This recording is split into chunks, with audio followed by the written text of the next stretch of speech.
జై శ్రీరామ్. హిందూ బంధువులందరికీ నమస్కారం అండి.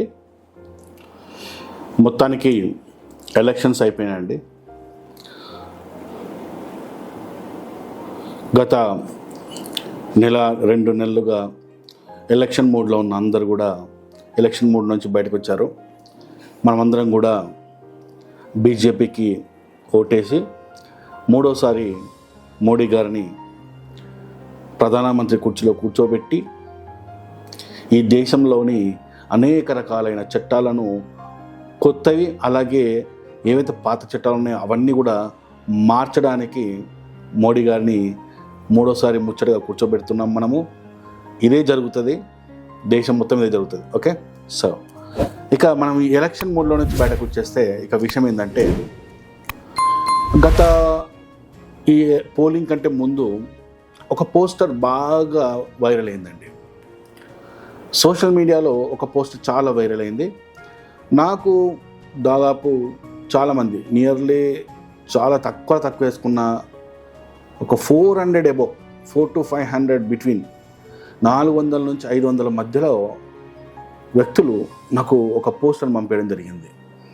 వాళ్ళందరూ కూడా నాకు ఏం చెప్పారంటే, కింద ఒక కామెంట్ పెట్టారు, ఏంటంటే, అన్న దీని గురించి వీడియో ఖచ్చితంగా చేయండి, ఇది నిజమా, ఒకవేళ ఇది నిజమా కాదా తెలియజేయడానికి మీరు ఒక వీడియో ఖచ్చితంగా చేయాలి. మీరు ఇస్తున్న ఇన్పుట్స్ చాలా వాల్యుబుల్ ఇన్పుట్స్, ఇంతవరకు చరిత్రలో మాకు ఎవరు చెప్పలేదు ఇంతవరకు. అలాంటి ఇన్పుట్స్ మీరు ఇస్తున్నారు కాబట్టి దీని మీద కూడా మాకు ఆధారాలతో కొన్ని ఇన్పుట్స్ ఇవ్వండి, మేము దీని మీద ఫైట్ చేస్తాము అని చెప్పి చాలామంది వాట్సాప్ మెసేజ్ నాకు వచ్చాయి నాకు.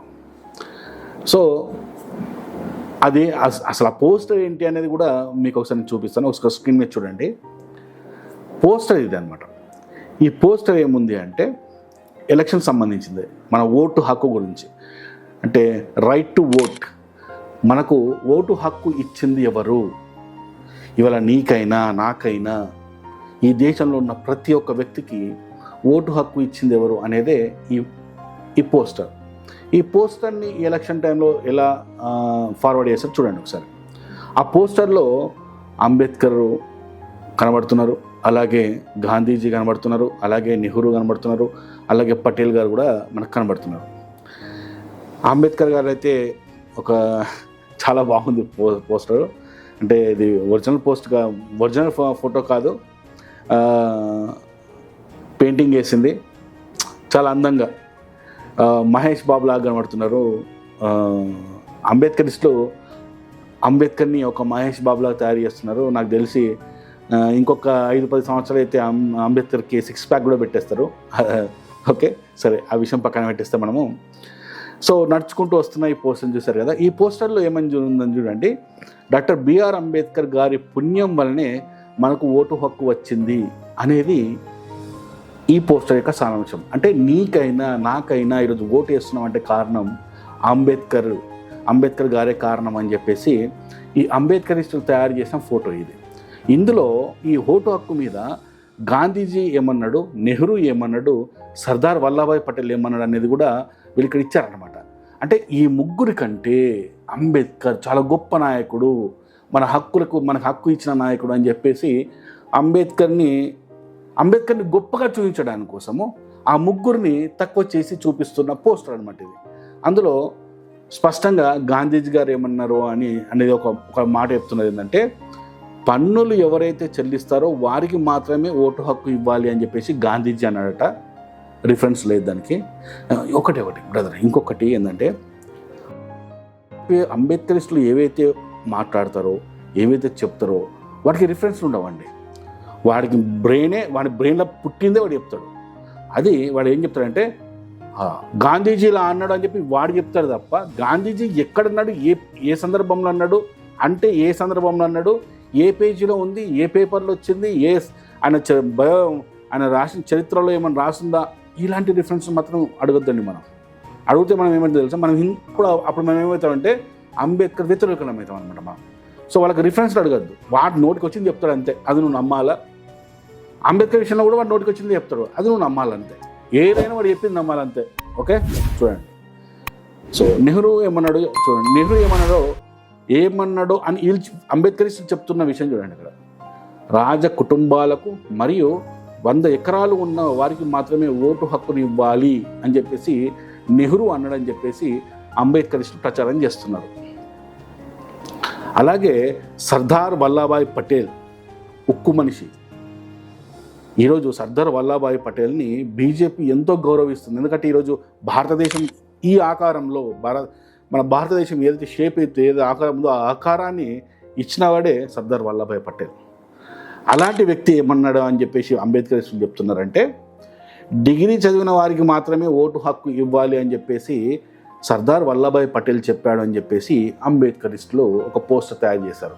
అందులో మరి అంబేద్కర్ ఏం చెప్పాడు అబ్బా అంటే చూడండి, హిందూ, క్రిస్టియన్, ముస్లిం అని కాదు, ఎస్సీ, ఎస్టీ, బీసీ, ఓసీ అని కాదు, ఆడ మగ అని కాదు, 18 సంవత్సరాలు నిండిన వయోజనులకు ప్రతి ఒక్కరికి ఓటు కల్పించాలని కోరారు అని చెప్పేసి చెప్తున్నారు.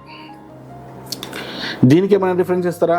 అంబేద్కర్ ఇలా చెప్పాడు అని చెప్పి ఎక్కడ చెప్పాడో ఏదైనా రిఫరెన్స్ ఇస్తారా? ఇవ్వరు. ఇదనమాట. అంటే అంబేద్కర్ని ఒక హీరోని చేయడానికి ఈ దేశ ప్రజల దృష్టిలో అంబేద్కర్ని హీరో చేసి గాంధీని, నెహ్రూని, అలాగే పటేల్ గారిని విలన్ చేయడానికి అంబేద్కరిస్టుల కుట్ర అన్నమాట ఇది. సో మనం దీని మీద ఈరోజు మన వీడియో సార్ ఈ పోస్టర్ అయిపోయింది కదా, ఇప్పుడు మీకు ఒక వీడియో చూపిస్తా ఉండండి. ఇప్పుడు చూపించబోయే వీడియో ఏంటంటే, ఈ అంబేద్కరిస్టులు కలిసి ఈ అంబేద్కరిస్టులు కొన్ని ఛానల్స్ పెట్టుకున్నారు అనమాట. అంబేద్కర్ని మార్కెటింగ్ చేయడానికి. మంచిగా వినండి. నేను వాడుతున్న పదాలను, ఉపయోగిస్తున్న పదాలను జాగ్రత్త మీరు వినాలా. అంబేద్కర్ని మార్కెటింగ్ చేయడానికి, అంబేద్కర్ని హీరోని చేయడానికి, అంబేద్కర్ని ప్రపంచ నాయకుడుగా చూపించడానికి, సృష్టించడానికి, అంబేద్కర్ చెప్పని మాటల్ని కూడా వీళ్ళు చెబుతున్నట్టు చూపించి అంబేద్కర్ని ఒక మార్కెటింగ్ వస్తువుగా తయారు చేశారనమాట. ఎప్పుడైతే అంబేద్కరిస్టుని ఒక మార్కెటింగ్ వస్తువు తయారు చేసి అంబేద్కర్ ఫోటో పెట్టుకొని ప్రతి ఒక్కరు బ్రతుకుతుంటారనమాట.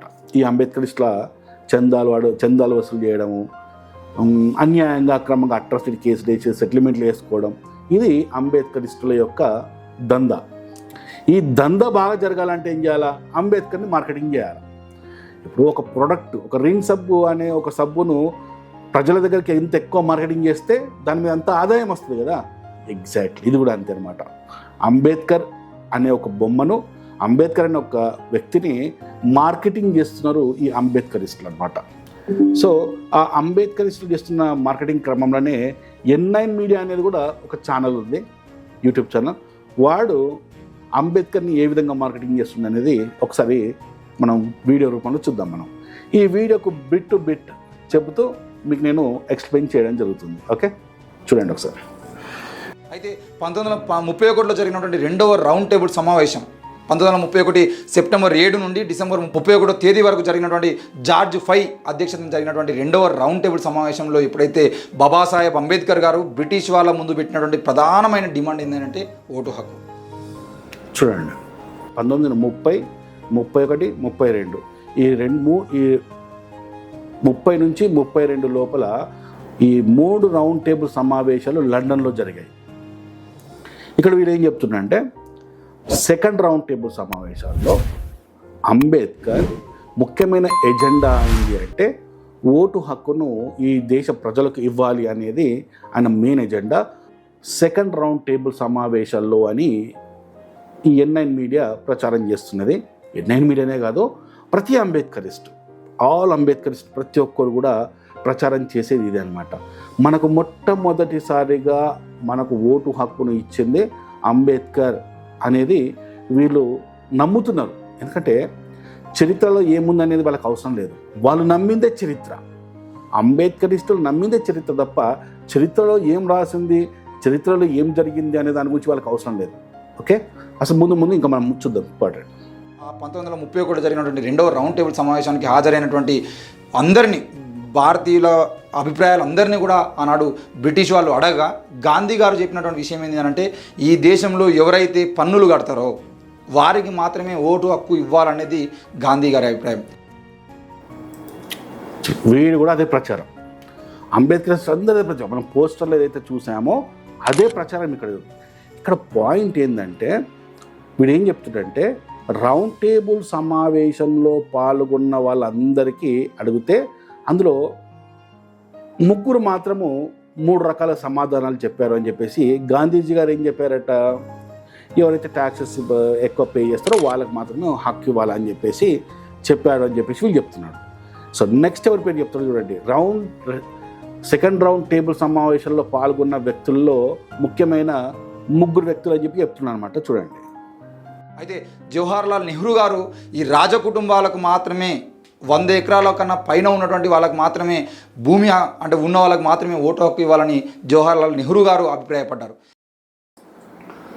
చూడండి, సెకండ్ రౌండ్ టేబుల్ సమావేశాల్లో జవహర్లాల్ నెహ్రూను అడిగితే జవహర్లాల్ నెహ్రూ ఏమని చెప్తున్నాడు అంటే 100 ఎకరాల కంటే పైన ఉన్న వాళ్ళకు మాత్రమే ఓటు హక్కు ఉండాలి అని చెప్పేసి జవహర్లాల్ నెహ్రూ చెప్పినట్టు వీడు చెప్తున్నాడు, అంబేద్కరిస్ట్ చెప్తున్నాడు.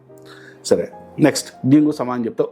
ఇది గుర్తుంచుకోండి, జవహర్లాల్ నెహ్రూ కూడా రౌండ్ టేబుల్ సమావేశంలో ఉన్నాడు, గుర్తుంచుకోండి. వల్లభాయ్ పటేల్ గారు ఈరోజు ఉక్కు మనిషిగా చెప్తున్నటువంటి వల్లభాయ్ పటేల్ గారు కేవలం డిగ్రీ ఆ పైన చదువుకున్న వారికి మాత్రమే ఓటు హక్కును ఇవ్వాలని చెప్పేసి, అంటే విద్యావంతులకు మాత్రమే 1931 కన్నా ముందే విద్యావంతులైన వాళ్ళకి మాత్రమే ఓటు హక్కు ఇవ్వాలని చెప్పేసి కోరుతారు.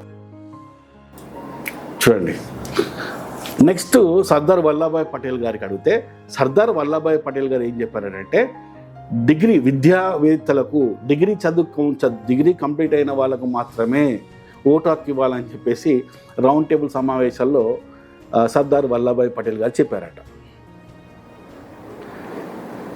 అరే బ్రెయిలెస్ ఫెలో, ఈ చెత్త N9 మీడియా అలాగే ఈ విషయాలను నమ్ముతున్న అంబేద్కరిస్టులకు నేను ఒకటే ప్రశ్న అడుగుతున్నా, అరే మీరు అబద్ధాలు ఎందుకు చెప్తారనేది నాకు ఎప్పటికీ అర్థం కాదురా. నేను ఒకటే మాట చెప్తున్నా, ఫస్ట్ రౌండ్ టేబుల్ సమావేశాల్లో కానీ సెకండ్ రౌండ్ టేబుల్ సమావేశాల్లో కానీ, ఎందుకంటే ఎంతమంది కూడా నేను వీడియో తీశాను కదిరి కృష్ణ మీద, మొదటి రౌండ్ టేబుల్ సమావేశాల్లో కూడా నెహ్రూ అలాగే సర్దార్ వల్లభాయ్ పటేల్ పాల్గొన్నాడు. వాళ్ళ దగ్గరికి విలేకరులు పోయినప్పుడు వాళ్ళు పడుకొని ఉన్నారు, కానీ అదే అంబేద్కర్ దగ్గరికి వచ్చినప్పుడు అంబేద్కర్ రాత్రి మొత్తం రాస్తూ కనబడుతున్నాడు అని చెప్పేసి వీళ్ళు ఎన్ని అబద్ధాలు చెప్తారో ఒకసారి అంత స్పష్టంగా చూడండి. ఎన్ని అబద్ధాలైనా దేనికైనా సిద్ధం అనమాట. ఇప్పుడు నేను ఒకటే అడుగుతున్నాను, ఈ వీడియో చూస్తున్న అంబేద్కరిస్టులకు ముఖ్యంగా మీకు నేను ప్రశ్న అడుగుతున్నా, అసలు ఫస్ట్ రౌండ్ టేబుల్ సమావేశాలకి సెకండ్ రౌండ్ టేబుల్ సమావేశాలకి సర్దార్ వల్లభాయ్ పటేల్ కానీ నెహ్రూ కానీ అటెండ్ అయ్యారా? చెప్పట్రా. నిజంగా మీకు సిగ్గు, శరం, బుద్ధి, జ్ఞానం, చీము, రక్తం చీము ఏదైనా సరే మీకు ఏదైనా ఉంటే సెకండ్ రౌండ్ టేబుల్ సమావేశాలకు కానీ ఫస్ట్ రౌండ్ టేబుల్ సమావేశాలకు కానీ నెహ్రూ కానీ పటేల్ కానీ అటెండ్ అయ్యారా? ఫస్ట్ రౌండ్ టేబుల్ సమావేశాలకి వీళ్ళు 3 అటెండ్ కాలేదు, గాంధీ కాలేదు, నెహ్రూ కాలేదు, పటేల్ కాలేదు. సెకండ్ రౌండ్ టేబుల్ సమావేశాలకు బ్రిటిషులు అడుక్కున్నారు, గాంధీ రావాలా అనుకుంటే అంటే ఇర్విన్కి గాంధీజీకి జరిగిన ఒప్పందం వల్ల అప్పుడు గాంధీజీ ఒక్కడే సెకండ్ రౌండ్ టేబుల్ సమావేశానికి వెళ్ళినప్పుడు అక్కడ నెహ్రూ అలాగే పటేల్ రాలేదు. వాళ్ళు రానప్పుడు వీళ్ళిద్దరు కూడా అక్కడ ఉన్నారని వాళ్ళకు ఆ రౌండ్ టేబుల్ సమావేశాల అభిప్రాయాలు అడిగినట్టు ఎట్లా చెప్తున్నారా మీరు? అంటే మిగతా అంబేద్కరిస్టులు కానీ మిగతా దేశంలో ఉన్న సమాజం ఎవ్వరు కూడా, హిందువులు కానీ ఎవడు ఏ చరిత్రలు చదవడు, ఆ పాత చరిత్రలు. మీరు ఏది చెబితే గత 75 సంవత్సరాలుగా ఇవే అబద్ధాలు చెప్పి ఇదే చెప్పిరు మాకు, మేము ఇదే నమ్మినాం. సో మీకు స్పష్టంగా చెప్తుంది ఏంటంటే ఈ వీడియోస్ ప్రతి ఒక్కరికి సెకండ్ రౌండ్ టేబుల్ సమావేశాలకి పటేల్ కానీ నెహ్రూ కానీ అటెండ్ కాలేదు. ఇప్పుడు అటెండ్ కాని వీళ్ళు ఈ అభిప్రాయం చెప్పినట్టు ఏదైనా ఆధారం అంబేద్కరిస్టులు చూపిస్తారా? సర్దార్ వల్లభాయ్ పటేల్ కావచ్చు, గాంధీ కావచ్చు, నెహ్రూ కావచ్చు, వీళ్ళు ఈ 3 కూడా వయోజన ఓటు హక్కును వ్యతిరేకించారు అని చెప్పి ఎక్కడైనా ఒక్క రిఫరెన్స్ ఆధారాలు ఉంటే చూపించండి. మీరు చూపిస్తే ఖచ్చితంగా నేను నమ్ముతా. అంటే చరిత్రలో లేని అబద్ధాలను ఈ 3కి అంటగట్టేశారు. ఎందుకు అంటగట్టారు అంటే ఇప్పుడు చెప్తా అసలు స్టోరీ ఇప్పుడు ఉన్నది చూడండి. నెక్స్ట్ అసలు స్టోరీ అనేది ఉంటుంది చూడండి. ఇప్పుడు ఒకసారి వీడియో చూడండి. ఆ సమావేశానికి హాజరైన అంబేద్కర్ గారు మాత్రమే హిందూ, ముస్లిం, క్రిస్టియన్ అనే తేడా లేకుండా, ఎస్సీ, ఎస్టీ, ఓబీసీలు అనే ఆలోచన లేకుండా, ఆడా మగ అనే వ్యత్యాసం లేకుండా 21 సంవత్సరాలు నిండినటువంటి వయోజనులందరికీ 21 సంవత్సరాలు నిండిన ప్రతి ఒక్కరికి కూడా ఓటు హక్కు కల్పించాలని చెప్పేసి ఆ రోజు బ్రిటిష్ వాళ్ళ ముందు డిమాండ్ పెట్టడం జరిగింది. అంబేద్కర్ ఒక్కడే ఆ రోజు రౌండ్ టేబుల్ సమావేశాల్లో, సెకండ్ రౌండ్ టేబుల్ సమావేశాల్లో భారతదేశంలో ప్రతి ఒక్కరికి ఓటు హక్కు కల్పించాలి అని చెప్పేసి డిమాండ్ చేయడం జరిగిందని చెప్పేసి వీళ్ళు చెప్తున్నారు. మరి సెకండ్ రౌండ్ టేబుల్ సమావేశాల్లో అంబేద్కర్ గారు ఎక్కడైనా వయోజన ఓటు హక్కు గురించి మాట్లాడారా అనేది పాయింట్. సెకండ్ పాయింట్, చాలా ముఖ్యమైన పాయింట్ ఏంటంటే, గాంధీ గారు కోపంతో ఇండియాకు ఎందుకు వచ్చారు? దీనికి అంబేద్కర్ సమాధానం చెప్పాల. ఇక్కడికి వచ్చిన తర్వాత గాంధీ గారు అంబేద్కర్ మీద కోపంతో ఎరవాడ జైల్లో అమర నిరాహార దీక్ష ఎందుకు చేశాడు? దీనికి సమాధానం చెప్పాల. ఆ ఎరవాడ జైల్లో పూనా ప్యాక్ట్ అనే ఒక ఒప్పందము అంబేద్కర్కి గాంధీకి మధ్యలో జరిగింది. అది ఎందుకు జరిగింది? దీని కూడా సమాధానం మీరు చెప్పాలి. అంటే ఇప్పుడు నేను ఈ చెప్పిన వీటన్నిటికీ ఒక లింక్ ఉందండి. ఆ లింక్ ఏంటంటే, సెకండ్ రౌండ్ టేబుల్ సమావేశాల్లో అంబేద్కర్ గారు ఏం డిమాండ్ చేశారంటే, వయోజన ఓటు హక్కు గురించి కాదని డిమాండ్ చేసింది. ఆయన డిమాండ్ చేశాడు దీనికోసం అంటే, సపరేట్ ఎలక్ట్రోలేట్ కావాలి అని డిమాండ్ చేశాడు. ఆ సపరేట్ ఎలక్ట్రోలేట్ యొక్క అర్థం ఏంటంటే, ఎక్కడైతే దళిత నియోజకవర్గాలు ఉంటాయో అక్కడ దళితుడు మాత్రమే నిలబడాలి. అక్కడ ఆ దళితుడికి ఓటు వేయాల్సింది ఎవరు అంటే, కేవలం దళితులు మాత్రమే ఓటేయాలి. ఆ నియోజకవర్గంలో ఉన్న ఓసీలు కానీ, బీసీలు కానీ, ఇంకెవరైనా సరే, వేరే రిలీజియన్ అయినా సరే, వాళ్ళకు ఓటు హక్కు ఉండకూడదు అనేది అంబేద్కర్ యొక్క డిమాండ్ సెకండ్ రౌండ్ టేబుల్ సమావేశాల్లో. ఇప్పుడు అంబేద్కర్ స్టూడెంట్ నేను ఒకటే ప్రశ్న అడుగుతుంది ఏంటంటే, కొంతమందికి ఓటు హక్కు ఉండద్దు, కొంతమందికి మాత్రం ఓటు హక్కు ఉండాలని డిమాండ్ చేసిన అంబేద్కరు దేశంలో ఉన్న ప్రతి ఒక్కరికి ఓటు హక్కు కావాలని చెప్పేసి ఎలా డిమాండ్ చేస్తారని మీరు ఎలా చెప్తున్నారు మీరు? దీని మీద రౌండ్ టేబుల్ సమావేశాల్లో గాంధీజీ గారు అంబేద్కర్తో చాలా ఫైట్ చేశారు. ఇప్పుడు బ్రిటిష్ వాళ్ళ లక్ష్యం ఏంటి? ఈ దేశాన్ని డివైడ్ చేసి పరిపాలించాలి. అందరూ కలిసి ఉంటే వాడిని తరిమేస్తారు కాబట్టి ప్రతి ఒక్కరిని కులాల వారిగా, వర్గాల వారిగా, వాళ్ళ డిమాండ్ల వారిగా వర్గీకరణ చేస్తూ, అంటే డివైడ్ అండ్ రూల్ అనే సిద్ధాంతం ప్రకారం పడిపోతున్నాడు. వాడు ఏం చేసిండంటే, బ్రిటిష్ వాడు అంబేద్కర్ డిమాండ్ని యాక్సెప్ట్ చేశాడు. ఎందుకంటే వాడు పని అయింది కదా. గాంధీజీ ఏమో దానికి వ్యతిరేకించాడు. అంటే ఈ సెకండ్ రౌండ్ టేబుల్ సమావేశాలు అయిపోయిన తర్వాత ఒక బ్రిటిష్ వాళ్ళు సెకండ్ రౌండ్ టేబుల్ సమావేశాల యొక్క రిపోర్ట్ను డిక్లేర్ చేయడం జరిగింది. ఆ రిపోర్ట్నే మనం ఏమంటామంటే కమ్యూనల్ అవార్డ్ లేదా మెక్డొనాల్డ్ అవార్డ్ అంటారు దాన్ని. ఈ రిపోర్టు వచ్చిన తర్వాత ఇమ్మీడియట్గా గాంధీజీ గారు చాలా సీరియస్ కావడం జరిగింది. సీరియస్ అయిన ఏం చేశారంటే, ఎరవాడ జైల్లో అమర నిరాహార దీక్ష చేస్తారు. చేసినప్పుడు ఈ దేశంలో ఉన్న ప్రతి ఒక్కరు, అన్ని కులాలు, అన్ని మతాలు అంబేద్కర్ని వ్యతిరేకించినాయి. అంబేద్కర్ నువ్వు చేస్తున్న తప్పు, నువ్వు ఇమ్మీడియట్గా పోయి జైల్లో ఉన్న గాంధీ గారికి క్షమాపణ చెప్పి ఆయన చెప్పినట్టు విను, నువ్వు చేస్తున్న సపరేట్ ఎలక్ట్రోలేట్, దళితుల కోసం పెడుతున్న ఈ సపరేట్ ఎలక్ట్రోలేట్ ఈ దేశాన్ని, ఈ సమాజాన్ని ముక్కలు చేస్తుంది. రేపు ఎస్సీలు అడుగుతారు సపరేట్ ఎలక్ట్రోలేట్ కావాలని, రేపు బీసీలు అడుగుతారు, రేపు ఎస్సీలనే ఉన్న మాలలు అడుగుతారు, మాదిగలు అడుగుతారు, లేకపోతే ఇంకోళ్ళు అడుగుతారు, ఇంకెన్ని కులాలు ఉన్నావు, 54 కులాలు ఉన్నావు, అందరూ అడుగుతారు. రేపు బీసీలో ఉన్న అన్ని కులాలు అడుగుతారు. అప్పుడు ఏం చేస్తావు? నువ్వు చేస్తుంది తప్పు, నువ్వు సమాజాన్ని చీలుస్తున్నావు, నువ్వు ఇండైరెక్ట్గా బ్రిటిష్కు సపోర్ట్ చేస్తున్నట్టే ఉన్నది. నువ్వు ఇమీడియట్గా గాంధీజీ గారిని కలిసి నీ డిమాండ్ని విత్డ్రా చేసుకో అని చెప్పేసి దేశంలో ప్రజలంతా వ్యతిరేకిస్తే అప్పుడు జనాల్లో తనకు వ్యతిరేకమైన చాలా వ్యతిరేకత వస్తుంది, ఇది నాకు ప్రమాదకరం అన్న భావనతోని అర్థం దళితులు కూడా ఆయన వ్యతిరేకిస్తారండి. దళితులు కూడా వ్యతిరేకించారు ఆయన. అప్పుడు ప్రమాదకరం అని చెప్పి తెలుసుకొని అప్పుడు ఆయన పోతాడు. ఆయన పోయి ఎరవాడ జైల్లో కూర్చొని ఒక అగ్రిమెంట్ జరుగుతుంది. అదే పూనా ప్యాక్ట్. ఒక్కసారి మీరు గూగుల్లో కొట్టండి, పూనా ప్యాక్ట్ అని కొట్టండి, దీని గురించి మొత్తం వస్తుంది. అంటే చూడండి, అంబేద్కర్ సెకండ్ రౌండ్ టేబుల్ సమావేశంలో డిమాండ్ చేసింది ఏంటంటే, అందరికీ ఓటు హక్కు ఉండొద్దు, మా దళిత నియోజకవర్గాల్లో మా దళితులకు మాత్రమే ఓటు హక్కు ఉండాలి అంటున్నాడు. నిజంగా అంబేద్కర్ ఆ రోజు అక్కడ ఏమనాలి సెకండ్ రౌండ్ టేబుల్ సమావేశాల్లో, ఈ దేశంలో ఉన్న ప్రతి ఒక్కరికి ఓటు హక్కు ఉండాలి అన్నప్పుడు ప్రతి నియోజకవర్గంలో అందరికీ ఓటు హక్కు ఉండాలి, దళిత నియోజకవర్గాల్లో కూడా దళితుల్ని ఎన్నుకునే క్రమంలో దళితులు ఆ నియోజకవర్గంలో ఉన్న ప్రతి ఒక్కరికి ఓటు హక్కు ఉండాలి అన్నారు. చూడండి, అక్కడ అంబేద్కర్ చేసిన డిమాండ్ వేరే, అంబేద్కరిస్టులు చెప్తున్న మీనింగ్ వేరే. వీళ్ళన్నీ అబద్ధాలు చెప్తారు తప్ప నిజాలు చెప్పరు. మరి ఈ దేశంలో సరే ఇంతసేపు జరిగిన ఈ వీడియోలో అసలు మరి నిజానికి ఈ దేశంలో ఉన్న ప్రతి ఒక్కరికి ఓటు హక్కు ఉండాలి అని చెప్పి ఫస్ట్ డిమాండ్ చేసింది ఎవరు అనేదే ఇప్పుడు ముఖ్యమైన ప్రశ్న మనకు. ఈ దేశంలో ప్రతి ఒక్కడికి 21 సంవత్సరాల నిండిన ప్రతి ఒక్కడికి ఓటు హక్కు ఉండాలి అనే డిమాండ్ చేసింది ఎవరు అనేదే ముఖ్యమైన ప్రశ్న. ఎవరైతే చేయలేదో, అంబేద్కర్ ఎప్పుడు చేయలేదు కానీ అంబేద్కర్ చేసిండు, ఇవాళ నువ్వు వేస్తున్న ఓటుకు కారణం అంబేద్కర్ అనే అబద్ధం చెప్తుంది అంబేద్కరిజం. కానీ నిజంగా ఏం జరిగిందో ఇప్పుడు నువ్వు చెప్పడం కాదు, అంబేద్కర్తో చెప్పిద్దామా? ఎలా ఉంటుంది అంబేద్కర్ చెప్తే?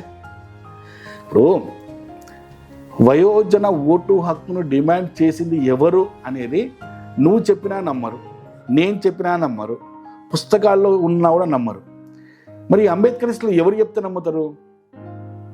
అంబేద్కర్ నోటితో చెప్పిద్దామా? అంబేద్కర్ నోటితో చెప్పిస్తే అప్పటికైనా వీళ్ళకి బుద్ధి జ్ఞానం వస్తుందేమో. ఒకసారి చూద్దాం మనం, ఓకేనా? చూద్దాం, ఒక రిఫరెన్స్ చూద్దాం మనం. స్క్రీన్ మీద ఇప్పుడు నేను ఒక బుక్కి సంబంధించిన విషయాలు చూపిస్తున్నాను, చూడండి ఒకసారి. ఇది మంచిగా చూడండి, స్క్రీన్ మీద కనబడుతుందా? ఇది ఇండియన్ రౌండ్ టేబుల్ కాన్ఫరెన్స్ ఎప్పుడు జరిగింది? ఫస్ట్ రౌండ్ టేబుల్ కాన్ఫరెన్స్ జరిగింది ఎప్పుడు? 12th November 1930. అంటే ఎవరైతే అంబేద్కరిస్టు సెకండ్ రౌండ్ టేబుల్ సమావేశాల్లో వయోజన ఓటు హక్కు 21 సంవత్సరాలు నిన్న ప్రతి ఒక్కరికి ఓటు హక్కు కావాలని చెప్పి అంబేద్కర్ డిమాండ్ చేసిందని చెప్తున్న అబద్ధానికి నిజం ఇది. అంబేద్కరే స్వయంగా ఎవరు ఆ డిమాండ్ చేశాడని ఫస్ట్ రౌండ్ టేబుల్ సమావేశాల్లో చెబుతున్న ఆధారాన్ని మీకు నేను చూపించబోతున్నాను. ఒకసారి చూడండి. ఇది ఫస్ట్ రౌండ్ టేబుల్ కాన్ఫరెన్స్ యొక్క బుక్ అండి. 12th November 1930 and 19th January 1931 వరకు జరిగిన ఈ రౌండ్ టేబుల్ సమావేశాలు యొక్క పుస్తకం అన్నమాట. ఇది ఎవరు ప్రింట్ చేశారు? లండన్లో ప్రింట్ చేయడం జరిగింది. ఎప్పుడు జరిగింది?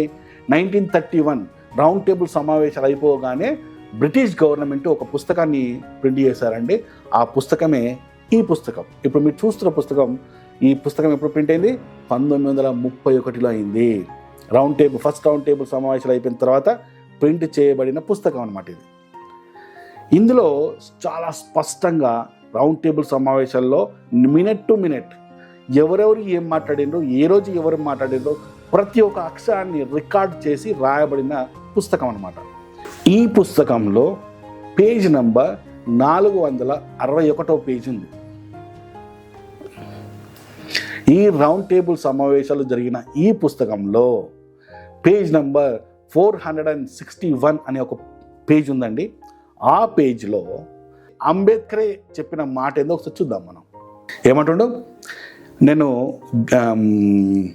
దాన్ని హైలైట్ చేశాను చూడండి.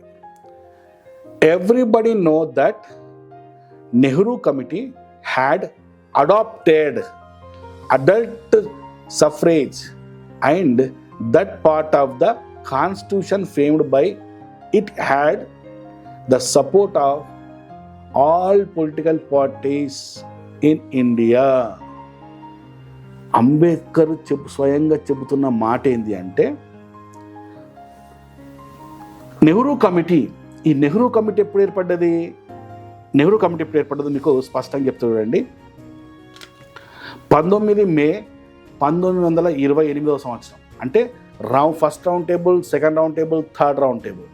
ఫస్ట్ రౌండ్ టేబుల్ ఎప్పుడు స్టార్ట్ అయింది? 1930లో స్టార్ట్ అయింది.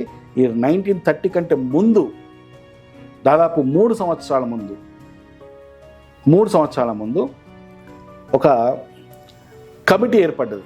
ఆల్ ఇండియా, మన దేశంలోని అన్ని పార్టీలు కలిపి ఒక కమిటీని ఏర్పాటు చేసుకుని ఆల్ పార్టీస్ కమిటీ అని చెప్పి ఒక కమిటీని ఏర్పాటు చేశాయి. ఆ కమిటీ ఎప్పుడు ఏర్పడ్డది అంటే 19 May 1928వ సంవత్సరంలో ఏర్పడ్డది. దానికి చైర్మన్ ఎవరు అంటే మోతీలాల్ నెహ్రూ. సెక్రటరీ ఎవరు అంటే జవహర్లాల్ నెహ్రూ. చూడండి, సెక్రటరీ ఎవరు? జవహర్లాల్ నెహ్రూ.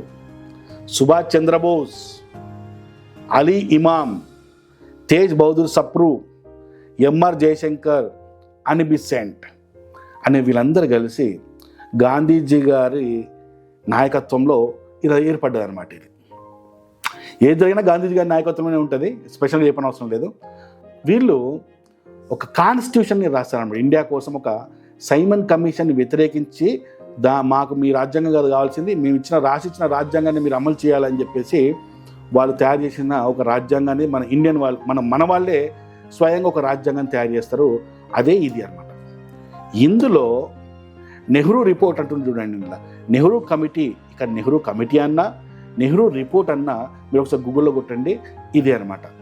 ఇందులో 19 మే 28 ఏర్పడ్డ ఈ కమిటీ ఆ రోజే చెప్పింది ఏంటంటే వయోజన ఓటు హక్కు ఈ దేశంలో ప్రతి ఒక్కరికి ఉండాలి. తలకాయ బాడీ మీద తలకాయ ఉన్న ప్రతి ఒక్కడికి ఓటు హక్కు ఉండాలి.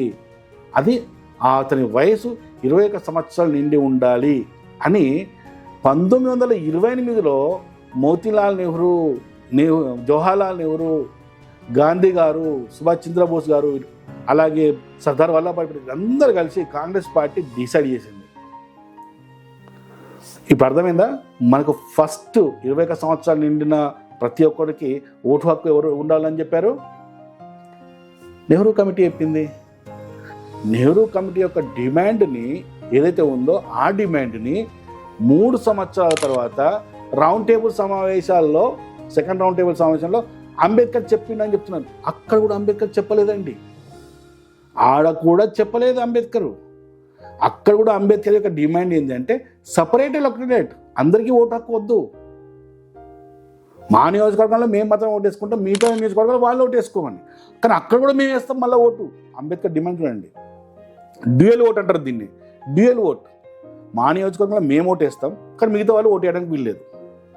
కానీ మిగతా బీసీ, ఓసీ, ఇతర రిలీజియన్స్ ఏవైతే ఉన్నాయో వాళ్ళ నియోజకవర్గంలో వాళ్ళు ఓటు వేసుకోవచ్చు, ప్లస్ మేము కూడా ఓటు వేస్తాం అక్కడ. కానీ మా నియోజకవర్గంలో మాత్రం ఎవరు ఓటు వేయడానికి వీల్లేదు. ఇది అంబేద్కర్ డిమాండ్. ఇప్పుడు చెప్పండి, ఈ దేశంలో మొట్టమొదటిసారిగా వయోజన ఓటు హక్కు 21 సంవత్సరాలు నిండిన ప్రతి ఒక్కరికి ఓటు హక్కు ఉండాలని డిమాండ్ చేసింది అంబేద్కరా లేక నెహ్రూ రిపోర్టా? ఒకసారి మీరు డిసైడ్ చేసుకోండి. నేను ఈ వీడియో ద్వారా అంబేద్కరిస్టులకు చెప్పదలుచుకున్నది ఏంటంటే, అంబేద్కరిస్టులారా మీరు అబద్ధాలు చెప్పకండి, నిజాలు చెప్పండి. చరిత్రలో ఉన్న నిజాలను చెప్పండి, ప్రజలకు తెలియజేయండి, ప్రజలను కన్ఫ్యూజ్ చేయకండి. ఇప్పుడు అంబేద్కర్ని హీరో చేసేయాలి, ఆయన ఒక పెద్ద స్టార్ కాంపెయిన్గా మార్చేసేయాలి. వీళ్ళు ఏమంటారంటే, ఈయన టైమ్స్ ఆఫ్ ఇండియాలో ఆ రోజు అంబేద్కర్ ఈయనను మించిన దేశభక్తుడు లేడు అని చెప్పేసి చెప్తారు వీళ్ళు. ఆ రోజు డేట్లలో టైమ్స్ ఆఫ్ ఇండియా ఈ విధంగా ప్రింట్ చేసినట్టు ఒక ఆధారం ఏమైనా చూపించగలరా? చూపించలేరు. అసలు మీరు ఏ ఆధారం చూపిస్తున్నారా? మీరు అంబేద్కరే ఓటు హక్కు కావాలని చెప్పిన దానికి మీకు ఆధారం లేదు. గాంధీజీని వ్యతిరేకించారు మీరు ఇప్పటిదాకా ఓటు హక్కు విషయంలో, నెహ్రూను వ్యతిరేకించినారు, అలాగే సర్దార్ వల్లభాయ్ పటేల్ని వ్యతిరేకించారు. కానీ వీళ్ళందరూ కలిసి ఎప్పుడో 1928లోనే ఈ దేశంలో ఉన్న ప్రతి ఒక్కరికి వయోజన ఓటు హక్కు కావాలని చెప్పారు. నువ్వేమో సెకండ్ రౌండ్ టేబుల్ సమావేశం గురించి చెప్తున్నావు. ఆ సెకండ్ రౌండ్ టేబుల్ సమావేశంలో కూడా ఆయన అంబేద్కర్ వయోజన ఓటు గురించి మాట్లాడలేదు. ఎందుకంటే ఒకళ్ళు మాట్లాడి ఉండని మీరు ప్రూవ్ చేయగలిగితే నేను నమ్మడానికి సిద్ధంగా ఉన్నాను. ఇంతవరకు నేను చెప్పిన మాటలు అబద్ధాలని మీరు ప్రూవ్ చేయగలిగితే మీ దగ్గరికి వచ్చి నేను మాట్లాడడానికి సిద్ధంగా ఉన్నా, నేను డిబేట్ చేయడానికి సిద్ధంగా ఉన్నా. దమ్ముందా మీకు చెప్పండి. అబద్ధాలు కావురా, సమాజానికి నిజాలు చెప్పండి. నిజాలు చెప్పి నిజంగా ఎవరు ఏం చేశారో ఇప్పుడు ఎవరికి నిజంగా ఎవరు ఏం చేశారో వాళ్ళకి ఆ క్రెడిట్ ఇద్దాం. ఎస్ అంబేద్కర్ ఈ గొప్ప పని చేశాడు, ఎస్ ఒప్పుకుందాం, ఎస్ అంబేద్కర్ గొప్ప పని చేశాడు, క్రెడిట్ ఇద్దాం ఆయనకి. అరే ఎవరో కష్టపడి ఓటు హక్కు గురించి మాట్లాడితే అది అంబేద్కర్ తెలియడం ఏంట్రా? ఎంతోమంది లక్షలాది మంది కోట్లాది మంది ప్రజలు ఈ దేశ స్వాతంత్రం కోసం పోరాడుతుంటే అంబేద్కర్కి స్వతంత్ర పోరాట యోధుడు అని చెప్పడం ఏంద్రా? ఈ దేశానికి రాజ్యాంగం వద్దన్న అంబేద్కర్ ఈ దేశానికి రాజ్యాంగం రాయడం ఇంద్ర ఈ దేశానికి రాజ్యాంగ పరిస్థితి అవసరం లేదన్న అంబేద్కర్కి ఈ పరిషత్తులో ఉన్న ప్రతి ఒక్కరు ఈ రాజ్యాంగ పరిషత్తులో 292 పనిచేస్తే ఆ 292 మంది అంబేద్కర్ చెప్పినట్టే వాళ్ళందరూ నడుచుకున్నారు అని అబద్ధం చెప్పడం దేనికిరా? ఎందుకు ఈ అబద్ధాలు? నిజాలు చెప్పండి, సత్యాన్ని చెప్పండి. మనకు ఈరోజు నువ్వు ఓటేసినప్పుడు నిన్న ఓటేసావు కదా, ఆ ఓటు హక్కు నీకైనా నాకైనా ఇచ్చింది అంబేద్కర్ కాదు. నెహ్రూ రిపోర్ట్ ఇచ్చింది 1928లో. నెహ్రూ రిపోర్ట్ ఇచ్చింది. ఫస్ట్ డిమాండ్ చేసింది వాళ్ళే, అంబేద్కర్ డిమాండ్ చేయలే. అంబేద్కర్ ఏ రోజు కూడా నీకు నాకు ఓటు హక్కు కావాలని చెప్పి డిమాండ్ చేయలే. ఆయన చేసింది సపరేట్ ఎలక్టరేట్, నా దళితులకు సపరేట్ ఎలక్టరేట్ కావాలన్నాడు ఆయన. కానీ ఈ దేశ ప్రజలందరికీ ఓటు హక్కు కావాలని చెప్పి అంబేద్కర్ ఆ రోజు డిమాండ్ చేయలేదు. ఇప్పటికైనా మీరు ఏదైనా చెప్పేటప్పుడు అబద్ధాలు చెప్పకుండా నిజాలు చెప్పండి. నిజంగా అరే మీరు ఈ అబద్ధాలు చెప్తున్నారు కదా, అక్కడ ఉన్నది చూడండి, మీతో ఫాలో చేస్తున్న ఈ అంబేద్కర్ ఇస్తున్నారు కదా, పాపం వాళ్ళ చరిత్రలు చదవరు, వాళ్ళకి చదువు రాదు, వాళ్ళ చరిత్రలే చదవలేరు. వాళ్ళే కాదు, హిందూ సమాజంలో ఈ దేశంలో ఎవరు కూడా ఇంతవరకు ఎవరైనా చదివిండా ఇవన్నీ? ఈ ఫస్ట్ రౌండ్ టేబుల్ సమావేశాల యొక్క పుస్తకాలు ప్రింట్ తెప్పించుకొని ఎవరైనా చదివిన ఉన్నాడా? లేడు. అంటే మీరు ఎంతసేపు గప్పాలు కొట్టుకొని అంబేద్కర్ని ఒక మార్కెటింగ్ ఒక వస్తువుగా తయారు చేసేసారు మీరు. అంబేద్కర్ని ఒక మార్కెటింగ్ వస్తువుగా తయారు చేసేసారు మీరు. అంబేద్కరు అది చేశాడు, ఇది చేశాడు, ఎవడేం చదవాడు, మీరు ఏం చెప్తే అది కావచ్చు అని. ఎందుకంటే 75 సంవత్సరాలుగా మీరు చెప్పిన ఈ అబద్ధం నిజం అనుకుంటున్నాం. అందరూ నిజం అనుకుంటున్నారు. ఆ అబద్ధాన్ని నిజం అనుకొని నమ్మేశారు 2 రోజులు. కానీ నిజంగా చరిత్రలోకి వెళ్ళి చూస్తే ఇంకోలాగుంటుంది. ఇదే అండి. సో ఇప్పటి నుంచి ఎవరైనా నీకు ఓటు హక్కు ఇచ్చింది ఎవరు అంటే నెహ్రూ రిపోర్టు 1928లో ఇచ్చింది. వీళ్ళందరూ కలిసి మనకు ఈరోజు చేసిన ఓటు హక్కును ఇచ్చింది వాళ్ళని చెప్పండి, అంబేద్కర్ కాదు. Okay, thank you. జై శ్రీరామ్.